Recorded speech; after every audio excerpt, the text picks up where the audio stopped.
Om Vakratunda Mahakaya Suryakoti Samaprabha Nirvignam Kurime Deva Sarvakaryeshu Sarvada Om Shri Mahaganapataye Namaha Om Shri Gurubhyo Namaha Harihi Om Sadashiva Samarambham Shankaracharya Madhyamam Asmadacharya Paryantam Vande Guru Paramparam Asmadgurubhyo Namaha Shrutismritipurananam Alayam Karunalayam Namami Bhagavadpadam Shankaram Lokashankaram Shankaram Shankaracharyam Keshavam Badarayanam Sutra Bhashya Krutau Vande Bhagavantau Punah Punaham Ishvaro Guru Ratmeti Murti Bheda Vibhagine व्योमवद्व्याप्तदेहाय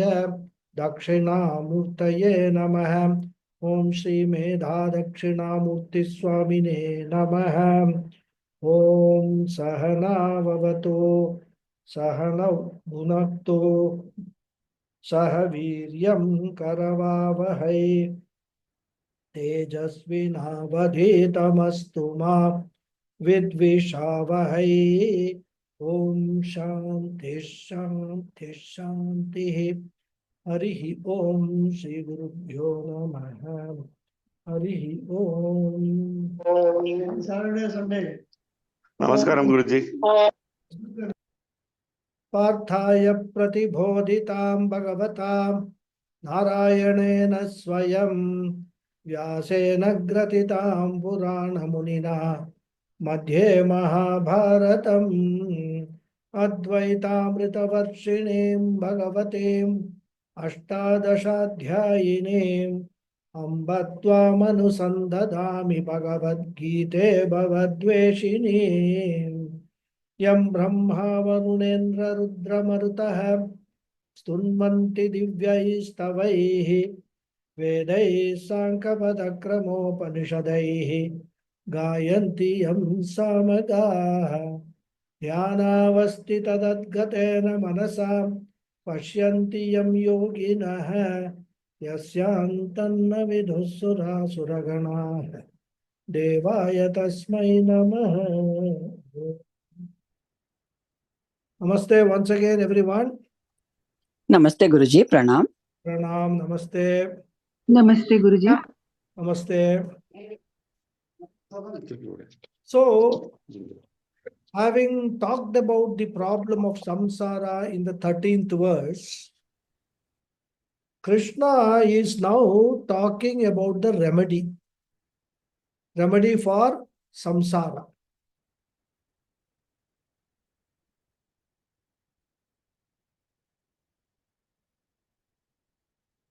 And this is thus from verse number 14th, as I said, up to verse number 19th.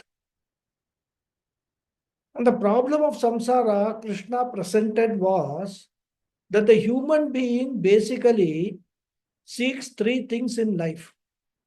One is security, another is permanence, and the third one is fulfillment in life, or fulfillment or happiness, whatever name you want to give. Security, something permanent to hold on to, and fullness or purnatva, ananda. These are the three things every human basically seeks. But the problem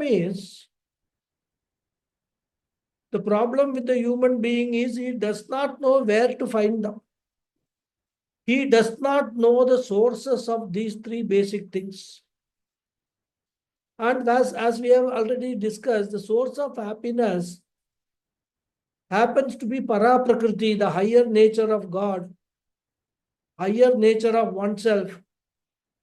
And since one does not know the higher nature of God, he searches for these three things in the lower nature or the perishable creation. And unfortunately, all these three things are not available in the creation. The world cannot give security because it itself is bound by time. One day this world will vanish. The world cannot give permanence because it is all the time changing. It is changed by time. Even our own body undergoes every minute change. And the world cannot give Purnatvam or Ananda because everything in the creation is Apurna, it is finite. So all these three things cannot be given by the world, where the human being, unfortunately, is searching for them. In fact, Chandogya Upanishad beautifully says, Na alpe sukham asti. Alpe means alpa vastu. Alpa vastu cannot give happiness because happiness is the expression of Purnatvam. And further, the Upanishad says, Yo vai bhuma tat amritam.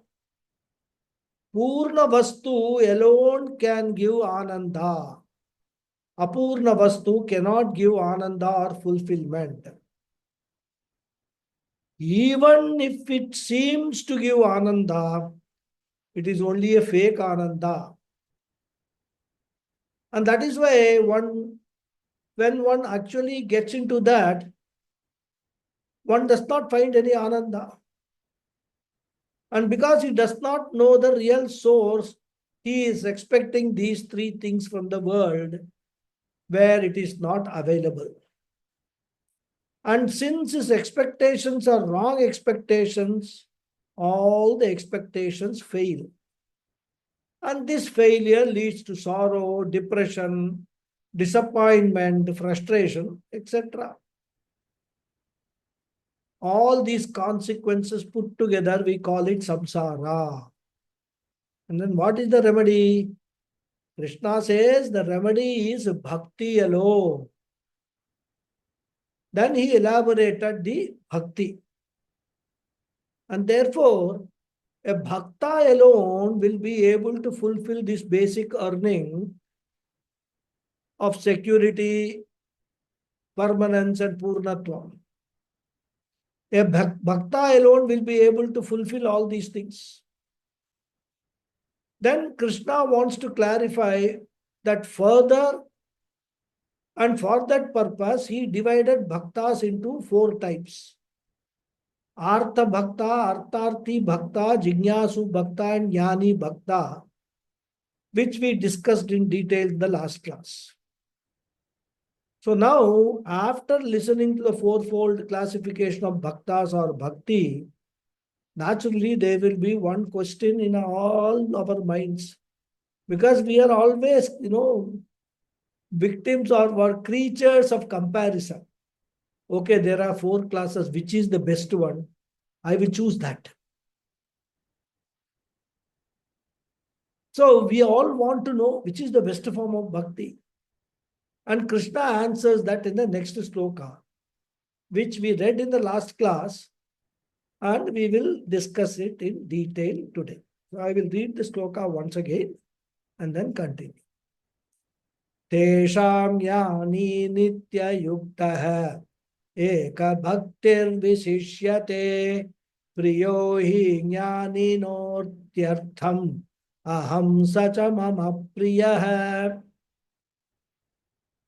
The Anvaya of this sloka is Tesham jnani nitya yuktaha eka bhakti visishyate hi aham atyartam priyah jnaninah cha saha mama priyah. You can add asti in the end to complete the sentence.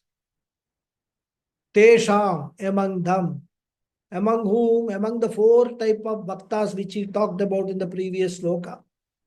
Jnani, the wise man. Nitya yuktaha, who is ever steadfast. Eka bhaktihi, and who has undivided devotion. Visishyate is superior. He means for or because. Aham atyartam priyaha, I am very dear. Jnaninaha, to the wise man. Cha sahapriyaha, and he is very dear, mama, to me. So clearly Krishna has given the answer. Who is the best bhakta? So among them, the wise who is ever steadfast and who has undivided devotion is superior. For I am very dear to the wise man and he is very dear to me. So Krishna has talked about 4 types of bhaktas, or to put it in another language, 4 levels of bhakti. So as I said, once there are 4 types and 4 levels, naturally our mind will compare. And that is the job of the human intellect, comparison, nothing wrong with that. It is like what they called OCD, obsessive compulsive disorder. In fact, I don't know whether you have observed, I have observed one thing, many people. Suppose you tell a person, see, my son, he has gone to USA and he has completed his MBA. Immediately the other person will talk something, some achievement about his or her son or daughter. Because our mind is a very competitive mind, always wanting to prove ourselves superior to others. And in the process, mind gets into all sorts of comparisons. Similarly, here also, the question will be among the 4 types of bhaktas, who is the greatest? Or among the 4 levels of bhakti, which is the highest? Because we always want the best for ourselves, isn't it? When we get into a bus which is having all seats are empty, we will try to go what we feel is the best seat. So like that, we always look for the best for ourselves. So here also the question will arise. So Krishna says, Tesham jnani visishyate. Straight away he says, okay, you asked the question, here is the answer. Among the 4 types of bhaktas or 4 levels of bhakti, jnani bhakti or jnani bhakta is visishyate. He alone excels all others. And this is a very important thing that we have to note. Because this shloka removes many misconceptions that people have. And the first misconception is people think that I can follow bhakti yoga without coming to jnanam. This is one of the biggest misconceptions. Because they say, this jnanam, this shravanam, mananam, nididhyasanam, all very difficult thing. Jnana yoga sadhanas are the driest sadhanas. And they must have read some Puranas and all that. Or listened to some Bhagavatam and all. Where they have been told that in Kali Yuga, Jnana Yoga is not possible. And therefore, they say, I will comfortably follow bhakti. So here, Krishna removes that misconceived idea. Even if you choose to follow bhakti yoga, means, like everybody, as I said in the last class, has to start with the normal Artha Bhakti only, not even, Artharthi. Artha Bhakti only, everybody has to start. But one has to ultimately come to Jnana. So a bhakti yogi or a bhakta cannot escape Jnanam. He has to come to Jnanam eventually. If not in this Janma, next Janma. If not next Janma, some Janma in future. Some human birth, he has to come to Jnanam. And even if he has come to Veda Purva Bhaga,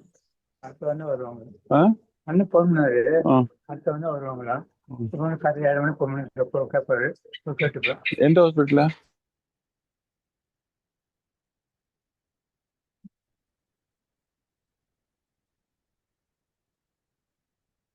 See, if you are in the class, you must be mindful that of course, I cannot control what you do. Whether you are listening or you talking over phone or talking to somebody, that is not under my control. But at least take care to mute yourself so that other people are not privy to all your personal conversations. Okay. I don't know who was talking now. But then one thing it happens is it disturbs my thought and it disturbs my flow of the talk. So please be mindful of that. And, the best thing is for 1 hour, you please devote exclusively for this. If you can't do that, then of course it's a very sad thing. But suppose there's something inevitable or something, okay, you mute yourself and then you talk on phone or to somebody. I've told this again and again so many times, but I think there is it does not hit the right place anyway. So, as I said, people have this idea, they have been told in Kali Yuga, Jnana Yoga is not possible, only Bhakti will give you moksha and all that, all these things, they are told. And as I said, eventually you have to come to Jnana. A Bhakti yogi cannot escape from Jnanam. Initially, he can do Bhakti Yoga, he can follow all the Veda Purva Bhaga, all karmas, he can do Karma Yoga, everything fine. Do Bhakti, because prayers, etc., are all part of Karma Yoga only. Pujas, even, our bhajan, kirtan, etc., are all meant for Karma Yoga, provided, of course, you don't get lost in the raga and talam and all that. You know the meaning of what you are singing. So that is all fine for attaining purity of the mind. But eventually, without jnanam, there is no moksha. And coming to jnanam means what? Because some other people have got another misconception. For them, coming to jnanam means meditation. So they say, oh, I am meditating. I am doing jnana yoga, meditation. What they are meditating upon, we don't know. Coming to jnanam does not mean meditation. In meditation, you can reproduce what you already know. You can go on repeating that what you already know. How can you know something new through meditation? And therefore, what is Jnana Yoga? Krishna has already told us in the 4th chapter. Tatvidhi pranipatena pariprashnena sevaya upadekshanti te jnanam jnaninas tattva darshinaha. He said in the 4th chapter. So Jnana Yoga means systematic study of the scriptures under the guidance of a competent Acharya. So when we talk of coming to Jnana Yoga, it means undertaking systematic study of the scriptures. What type of scriptures? Those scriptures which deal with the lower as well as the higher nature of God. Not only Saguna Ishvara Swarupam, we should study that scripture which deals with the Nirguna Swarupam also. In fact, many people talk about Bhagavatam, as I just mentioned. But Bhagavatam is a very wonderful scripture which deals with both Saguna Krishna and Nirguna Krishna. But what happens? All the people who give talks on Bhagavatam, Saptaham Engdal, looking at the composition of the audience, they will filter or suppress the Nirguna portion. They will talk about, Ajamilo Pakyanam or Jadabarada Upakyanam, etc. All the Upakyanams are there. The story part they beautifully describe, very emotional. In fact, some of them even, sitting on the stage, act out some of the parts. You must look when they describe all this, what is that called? Krishna and the Gopikas, how they are dancing and all that.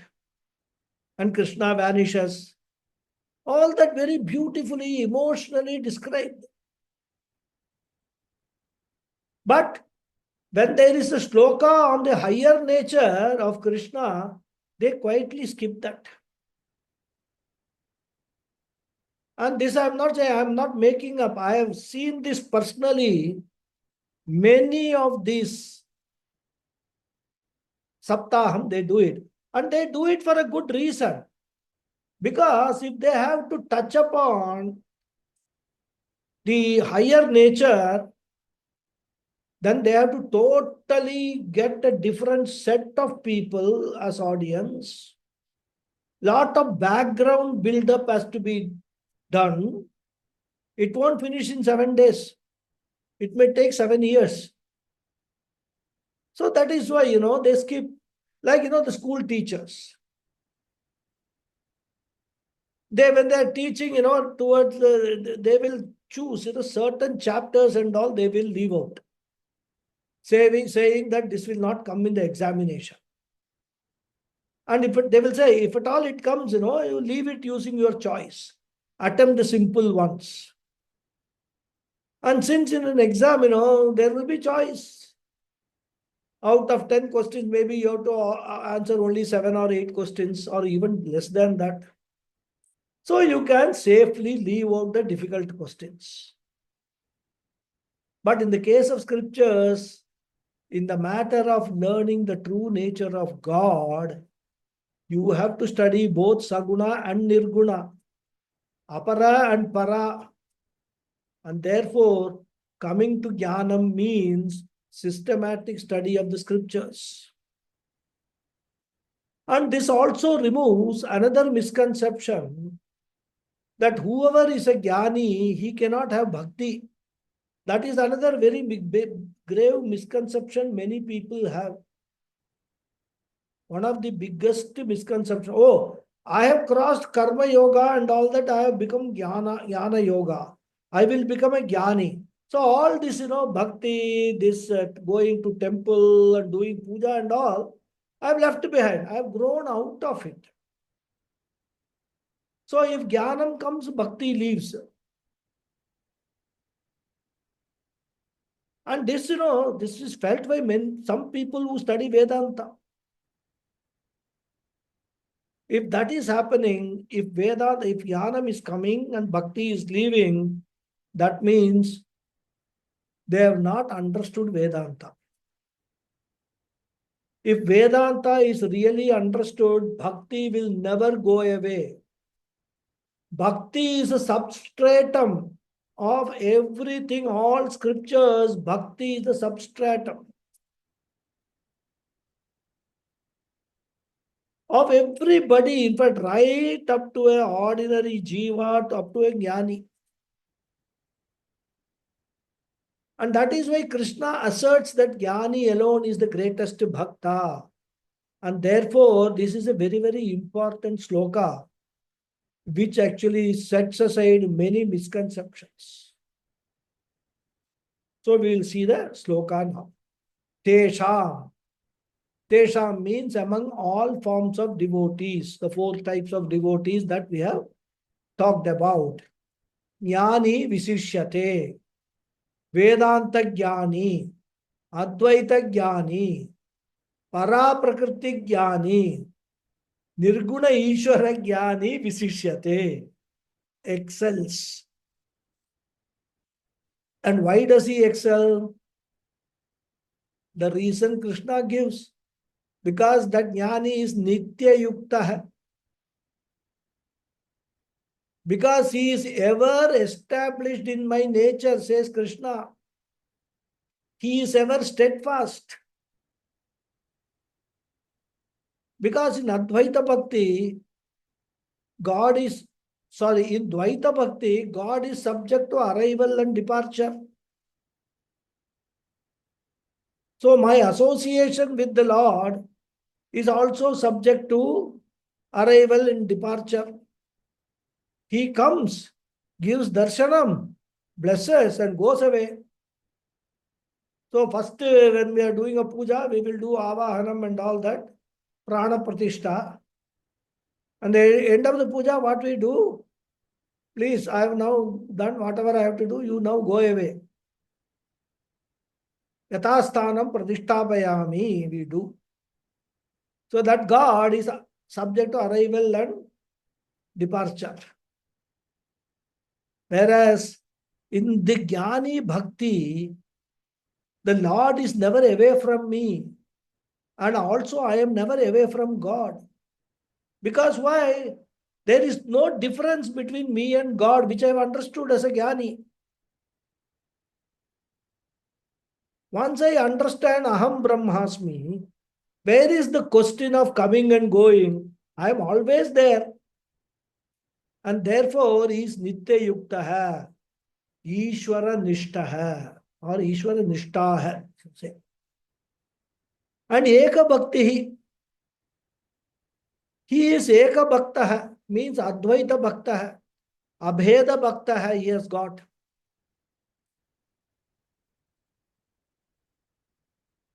He has got such a singular love.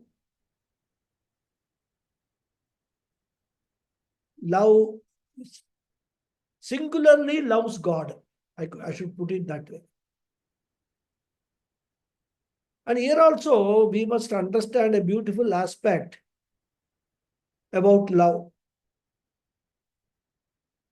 There is a discussion in Bhagawad Upanishad on what or which one a human being loves most. Then after a discussion, I think this is a discussion between Yajnavalkya and Maitreyi. Then the Upanishad comes to the conclusion that there is only one thing everyone loves the most. And you know what is that one thing? Some people you ask, they will say, oh, I love my husband most, or a person will say, I love my wife most. Or if you ask them, they will say, oh, we love our children most, or I love my mother most, etc. Or some friend. Everything they will enumerate. Upanishad very beautifully enumerates. It says, Nava are patyuh kamaya patihi priyo bhavati, atmanastu kamaya patihi priyo bhavati. Nava are jayayai kamaya jaya priya bhavati, atmanastu kamaya jaya priya bhavati. Nava are putranam kamaya putraha priya bhavati, atmanastu kamaya putraha priya bhavanti. Nava are vittasya kamaya vittam priyam bhavati, atmanastu kamaya vittam priyam bhavati. And it goes on and on, lists everything. Whatever you consider as you love most, the Upanishad says, you love all of them well, okay, but why do you love them? It says if you do an in-depth analysis, you love everything in the world because everyone loves everything in the world because everyone first of all loves oneself only. It appears that we love others because we first love ourselves most. When we hear this, it's a very disturbing fact, isn't it? In fact, when this portion was taught to us in the Gurukulam, many people stood up in protest. They say, how can you say that? That we love ourselves most. We are prepared to sacrifice everything for others and all that. It's a very, very, controversial thing. But then Upanishad will say controversial things only. We have to understand. It's all our misconception. Because all the time we think that we all, our family members love us, our friends love us, we love them, etc. And actually speaking, all these thoughts, they come from Western thought. And that is why, if you go to US and Western world, people constantly tell each other, I love you, I love you, I love you. The parents will tell the children, I love you, and they expect the children to tell, I love you. Why do you have to say, I love you regularly, constantly? Because there, the love is always doubtful. And in fact, I have seen instances in the Facebook, etc.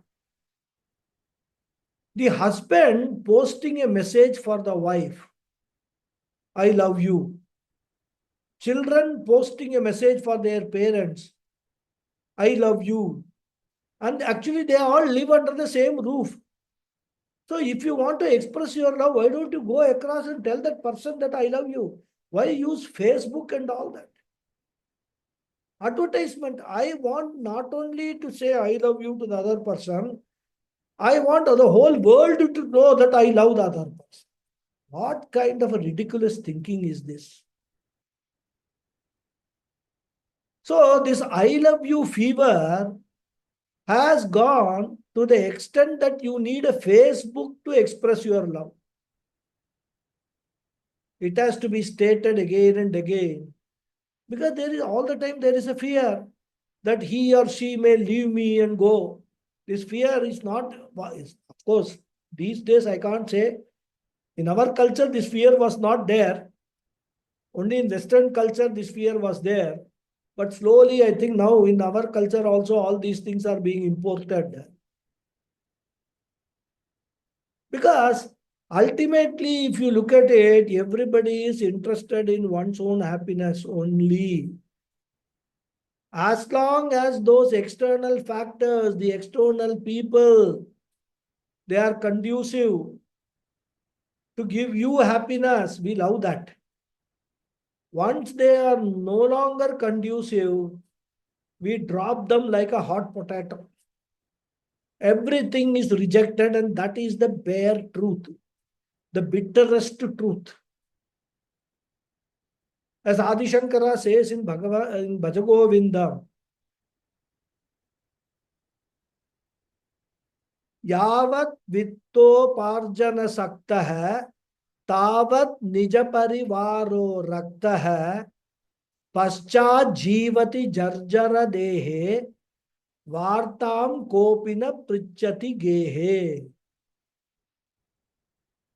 As long as I am a productive earning member, I have got some extra respect.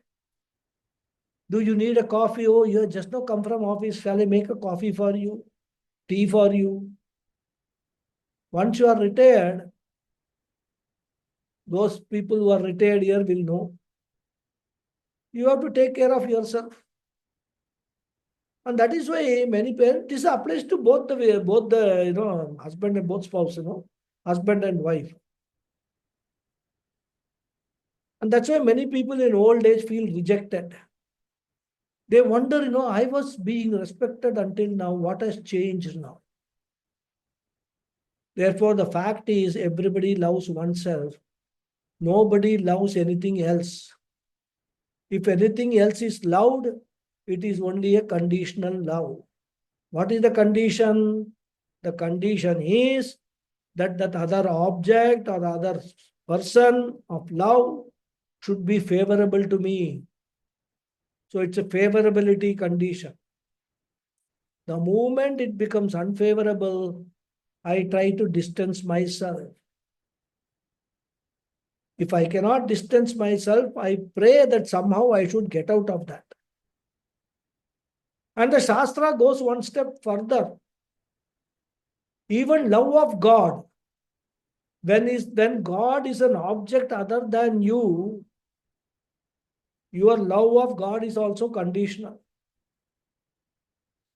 And that is, and then when a bhakta suffers, his bhakti also becomes wavering.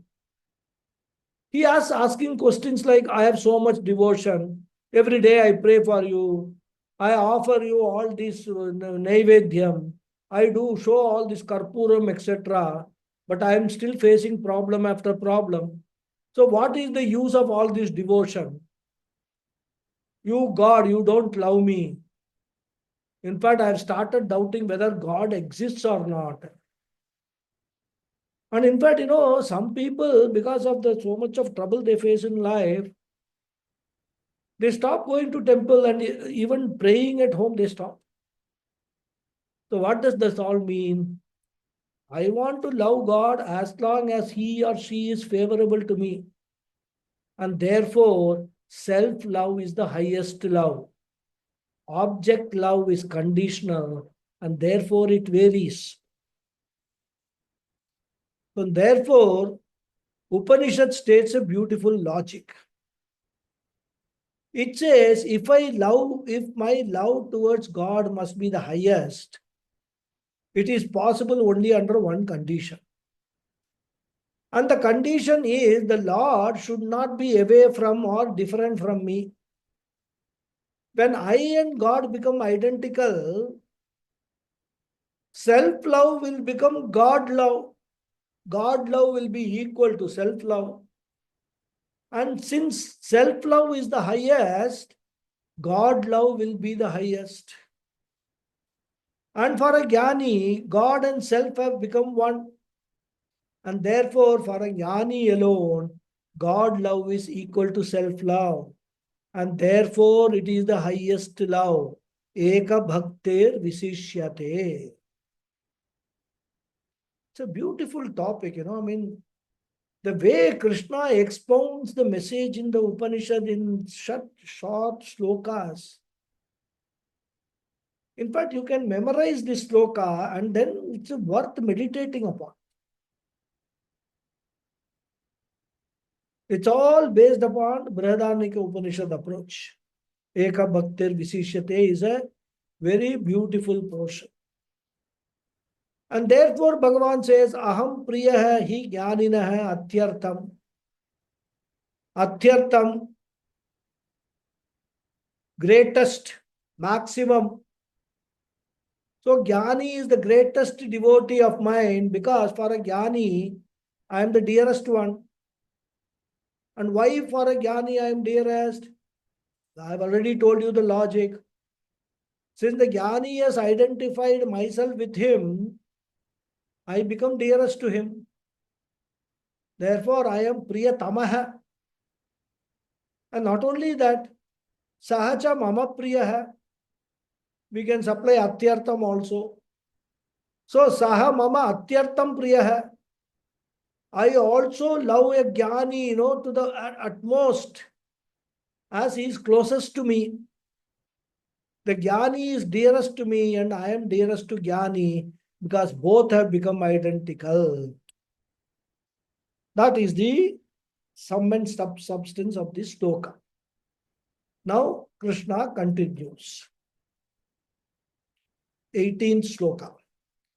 Udara sarva evaite jnani tvatmaiva me matam astita sahi yuktatma Mamevanuttamam gatim. So he says, Arnaya is Sarve ete eva udaraha tu jnani atma eva me matam. He yukta atma saha astitaha mam eva anuttamam gatim. Asti, you can add. Sarve ete, all these means whom? All these devotees. Eva udaraha are certainly noble. Tu, however, Jnani Atma Eva, the wise man is myself. Me matam, this is my teaching. He, because Yukta Atma, with a steadfast mind, Saha Astitaha, he has resorted to Mama Eva, in me alone, Anuttamam Gatim, who am the highest goal. So Krishna says, when I have said Jnani is the most dearest to me, don't misunderstand me. All devotees, all four types of devotees are certainly noble. However, among them, the wise man is myself. That is my teaching. Because with a steadfast mind, he has resorted to me alone, who am the highest goal. So, when Krishna mentioned in the previous sloka that the Jnani is dearest to him, Krishna realizes that the other types of devotees may feel bad. They may feel that, oh, Bhagavan has voted for the Jnani, and therefore Bhagavan doesn't like us. He says he is the Priyatamaha, he is the dearest to Jnani, and Jnani is dearest to him, etc. So we are all sort of also ran. The front seat in the concert is reserved for Jnanis. We are all somewhere, in the back or in the balcony, etc. Ordinary people. Because such a feeling may come, Even when we go to some program or anything, we have that feeling. Suppose we go and sit, we are not a VIP or anything, but some seats are vacant. So we go and sit in the front seat. Somebody will come and say, no, this is reserved for VIPs. You please go back. There are a lot of seats vacant there. You go and sit there. That time, of course, we will move back, but we will feel, see, this organization, VIP is more important. Everybody is a music rasiga here. All that feeling will come. So similarly, other three types of bhaktas, the Artha Bhakta, Arthati Bhakta, and Jigyasu Bhakta, they may all feel like Bhagavan doesn't like us and all that. So Krishna immediately clarifies, don't misunderstand me, please. Don't worry. I love all devotees. In fact, later also he will say that. He will reiterate that. Ete sarve udaraha eva. All devotees are indeed great. All four type of devotees, whether it is Artha, Artharthi, Jignasu or Jnani, all are great devotees only. But the difference is, Jnani Atma evatu me matam. Jnani happens to be identical with me.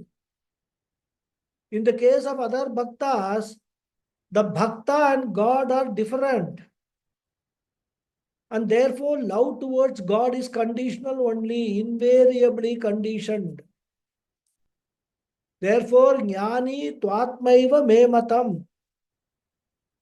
This is a Mahavakya sloka, actually speaking, where the aikyam, oneness between the Jnani and Bhagavan is revealed. And what is the greatness of this person? Bhagavan says, Sahi Yukta Atma. He is the one who has got a committed mind, an integrated mind, which is very clear about the goal of life, which is liberation or moksha. Therefore, he is a person of commitment.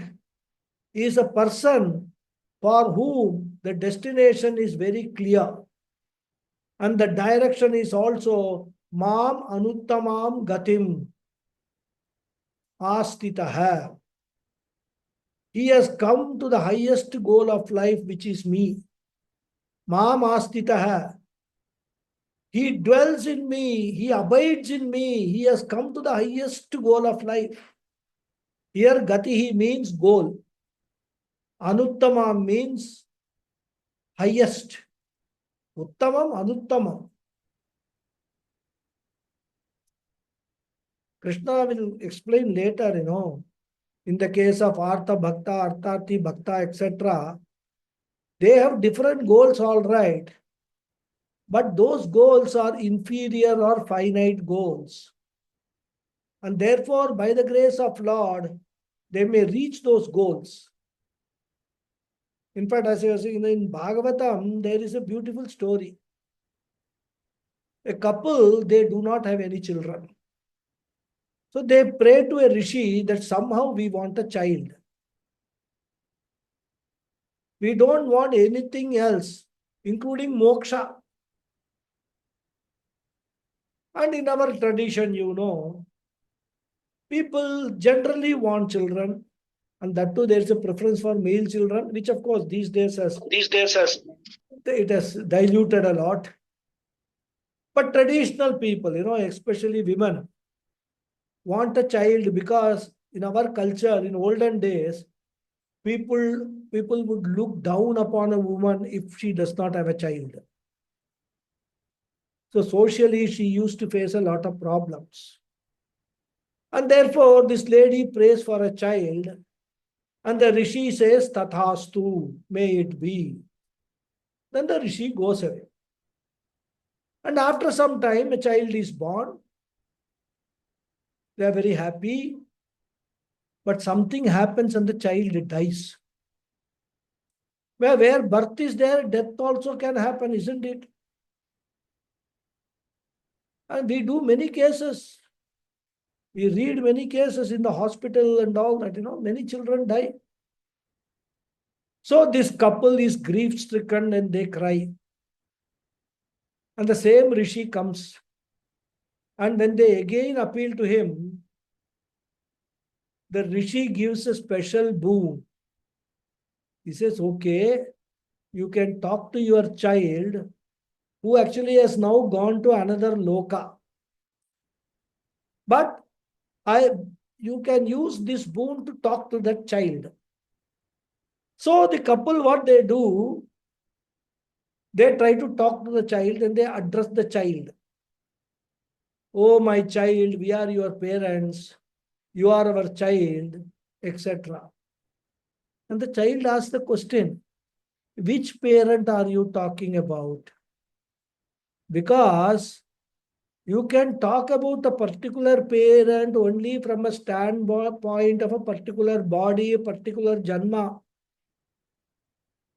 But you know that in many janmas, we have had many bodies, and with regard to each body, we have had different parents. And since the child has dropped the body, the relationship between the parents is broken.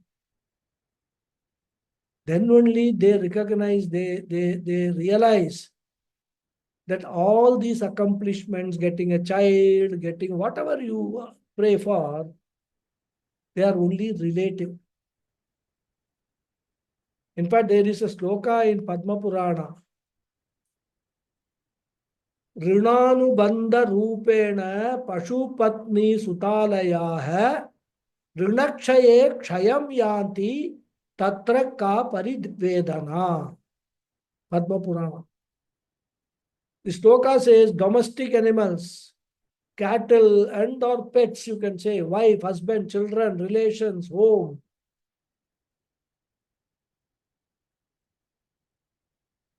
Everything, all get attached to us in this life as a result of the past undischarged debts. Rinanubanta rupe. So we owe all these things to these things in the past. So this birth we have taken to settle those debts. Once the debts are settled, they will all go away. So when the debts are discharged, these relationships also go away. So why fret over their going away?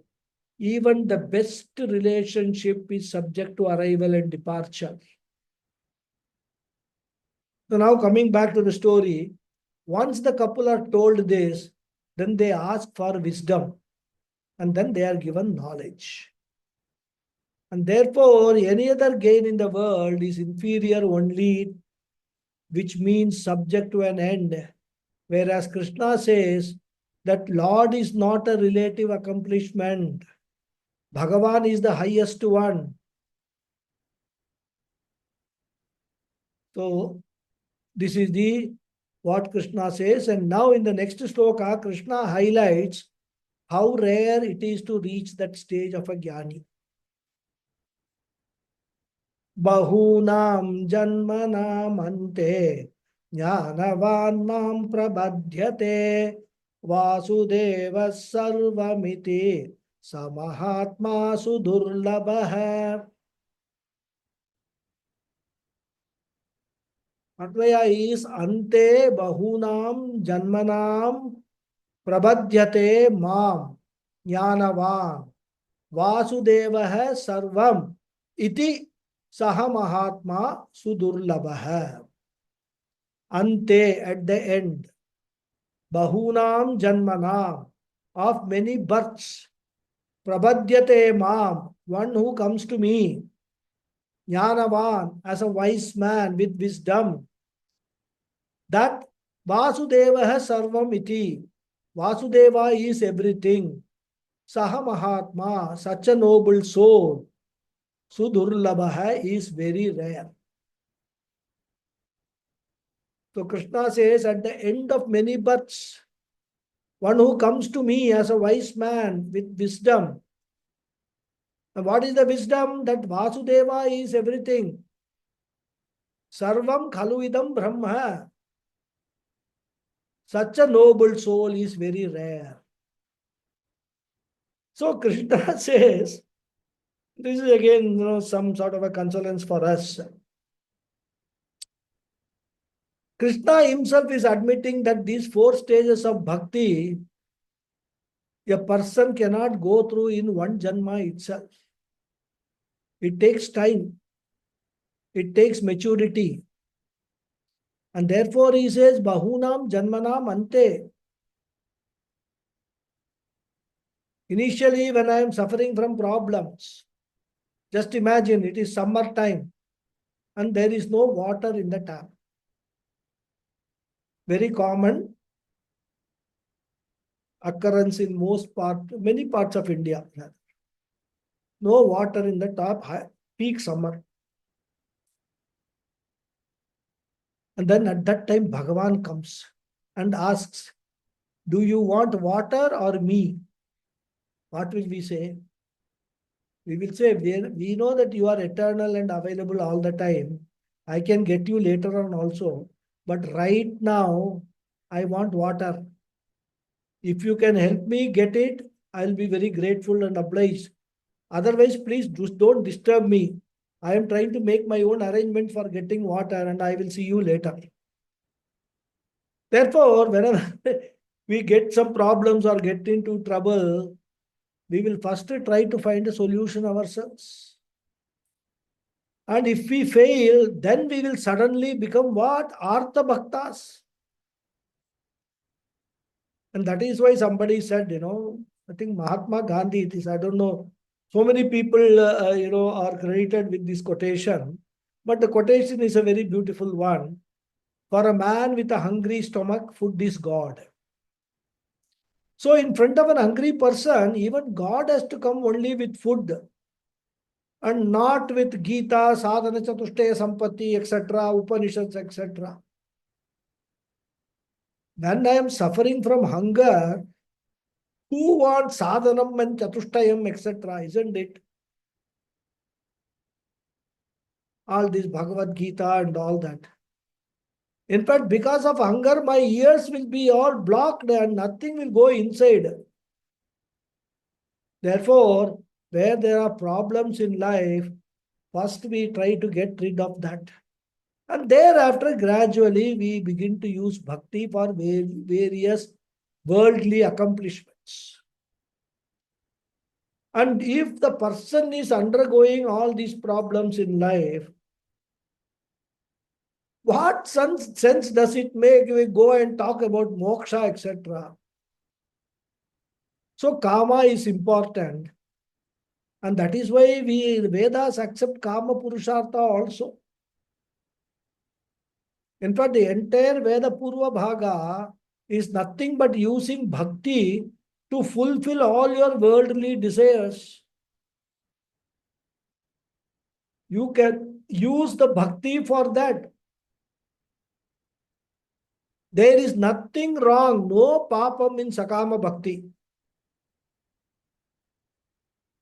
In fact, if you want to come to moksha, first fulfill all your worldly desires. Once you have done that, only there is a chance of your developing vairagyam for them. Because developing vairagyam for the worldly desires is a necessary condition for coming to moksha, for coming to even jnanam, shravanam, mananam, nididhyasam. So therefore, the Veda says, artha, kama, and dharma, all worldly desires you fulfill, no problem. Then after having accomplished so many things, we get bored, we get tired, the law of diminishing returns starts applying. We have got everything, we have seen everything, we have understood the world, we have understood that this world cannot give me permanent happiness, it's all hollow. But unfortunately, when you realize this, you are in your 80s or 90s with one foot in the grave, in your nth birth as a human being. But that does not matter. At least some realization has taken place now. So better luck in the next birth. And thereafter I want moksha. And here again I spend some janmas in trying to earn punyam to go to Swarga or Vaikunta or Kailasa. Because that is what I have been told what moksha is. It works in some cases. But then I discover that is also a temporary moksha. And I find myself back as Jiva again. Then I am told what real moksha is. But I don't know how to gain that. Once again I struggle. Then I go through several janmas, earning punya, traveling to and fro for moksha, and finally in one janma, because of the accumulated punyam, I am rewarded with a guru who introduces me to Shastra. And I find myself in the Gita class or Upanishad class, still unsure whether I will get moksha in this janma or not. But we should carefully note that Krishna has said several janmas. But he did not say beginning from when. So from that fact, we have now to reach the final stage, the marathon. We can assume that we have already started several janmas before. We might have gone to Vaikunta, Swarga, etc. number of times and come back. And if this janma, if it is not the last, at least it could be penultimate janma, last but one. So we can take it anyway. There is no need for us to be pessimistic.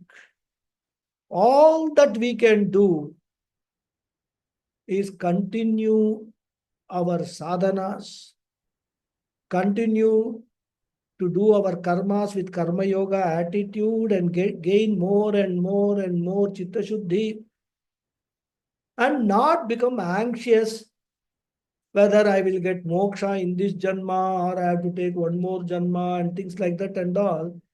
Don't become anxious at all. Just go on doing what you are supposed to do. Karmanye vadi adhikaraste na phaleshu kadachana. But the phalam will definitely come. That is also Krishna's guarantee, like Modi's guarantee. Phalam will come. And therefore he says, Bahunam Janmanam Ante. At the end of many janmas alone, one will begin to value moksha. More we will see in the next class. Om Purnamada Purnamidam Purnat Purnamudachyate Purnasya Purnamadhaya Purnameva Vasishyate. Om Shanti Shanti Shanti. Harihi Om. Om Shri Gurubhyo Namaha. Harihi Harihi Om. Om. Dhanyavad hai everyone. Thank you very much. ಧನ್ಯವಾದ ಗುರುಜಿ. हरि ओम. ಹರಿ ಓಂ. Thank you. ಧನ್ಯವಾದ ಗುರುಜಿ. Thank you very Thank much, you, Guruji. Guruji. Thank you Namaskaram. very much. Thank you. Namaskaram, Guruji. Thank you very much. Ram, thank you. Thank you. Thank you, Guruji. Hari Om. Thank you. Hari Om. Hari Om. Thank you. Thank you. Thank you.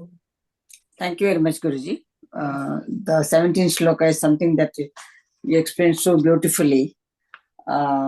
That it kind of made a lot of sense. From saying that you love yourself most, and then how it kind of led to how the Gyani Bhakta loves God. That was so beautifully explained, Guruji. Thank you so much. It is Swami Vivekananda who said, you cannot teach spirituality to a hungry stomach, someone with a hungry stomach. Yeah. See, there are so many different sources for different people. No, because I'm from younger days, I've had a fascination for Swami Vivekananda's things, so that's the reason I remember. And also when he was said, but what he said. So when that's the reason when he was in America and he was sleeping on a very comfortable bed, he got down and he said, until the last dog in my country is fed, I cannot rest comfortably. Correct. But Guruji, this shloka where Sri Krishna says that Dhyani Bhakta is very priya to me, but maybe you have explained it, yes, but it's the different stages that we go through from the bhakti to jnana, various stages, isn't it? But Krishna saying that it appears a little abrupt that of all the bhaktas, only Gyani Bhakta is very dear to me. Somehow it appears a bit abrupt. But yeah, your explanation that all the bhaktas are dear to him, but then Gyani Bhakta is the dearest to him. Okay. Yeah, because logically, if you love yourself most, and you see no difference between you and God, so what it means, you love God most. So there's no distance at all between Gyani Bhakta and Bhagawad. That is what Krishna is saying. That is the logic, rather, right? But it is very difficult for people to accept this itself, that I love myself most. Very difficult for people to accept that. That you have to understand. Why do you love? So go into all sorts of analysis. When you say I love my children, why do you love your children? You love your children because they are source of happiness for you. So thinking of children, you become happy, right? So it is your love for yourself which makes you love the children. That is why, objectivity is the fundamental thing which you must have in Vedanta. There is no subjective, emotional things like that and all. Be very objective, analyze everything and understand and accept. That is what is important, and there is nothing wrong. Till you come to that last stage, which is Bahunam Janmanam Ante, nothing wrong in having all this conditional love and loving people, loving objects, loving your car, loving your house, everything fine. But don't stick to it permanently. That is what Krishna says. Pass through those stages. So because a lot of people have got a lot of love for the wealth, right? Whatever they have got, they will not part with it and all that. But when you have come to the third stage, which is the third Purushartha, Dharma Purushartha, then there is a realization that I must not only keep all this for myself, I must share it with others also. Use it for the benefit. So then what happens? That love for that wealth now gets converted into love for others who require that wealth. Yeah. So Yes. that love, what object-based love is always, keeps changing. True, true. Whereas Jnani Bhakta, no change because there is nothing to change. It's the ultimate rather. Hmm. That is what it is. Thank you. We will talk more about all these things going forward. Krishna Thank elaborates all these things very well, rather. Yeah. Thank you, Guruji. Hari Om. Hari Om. Hari Om. Thank you. Hari Om, Guruji. Hari Om. Thank you. Thank you, Guruji. Hari Om. Hari Om. Any more questions? No hands have gone up. Okay, then we will meet next week. Hari Om. Thank you. Hari Om. Thank you.